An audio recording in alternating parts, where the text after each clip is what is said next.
അവനോടുകൂടെ ഉണ്ടായിരുന്നു. ദൈവത്തിൻ്റെ പുത്രനായ യേശുവിന് വഴിയൊരുക്കുവാൻ, മനുഷ്യ ഹൃദയങ്ങളിൽ രക്ഷകനായ യേശുവിനെ സ്വീകരിക്കുവാൻ പ്രത്യേക ദൗത്യം ലഭിച്ച സ്നാപക യോഹന്നാനെ കുറിച്ചാണ് സുവിശേഷകന്മാർ ഇപ്രകാരം രേഖപ്പെടുത്തിയിരിക്കുന്നത്. ദൈവത്തിൻ്റെ ഏറ്റവും പ്രീതികരമായ വിധത്തിൽ ജീവിതം നയിച്ച, ദൈവത്തിൻ്റെ വാക്കും സ്വരവുമായിരുന്ന, ജീവിതവും പ്രവൃത്തിയും തമ്മിൽ സമന്വയിപ്പിച്ച, ലളിതമായ ജീവിത ശൈലിയിലൂടെ വേറിട്ട നിലപാടുകൾ സ്വീകരിച്ച വിശുദ്ധ വ്യക്തിത്വം അതായിരുന്നു സ്നാപക യോഹന്നാൻ.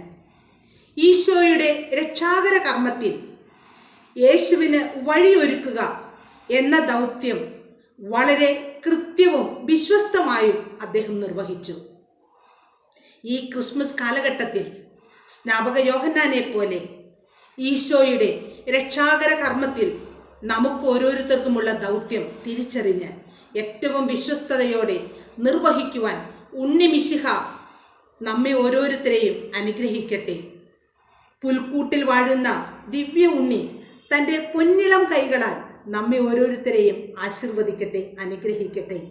ആഗതമാകുന്ന ക്രിസ്മസിൻ്റെ എല്ലാ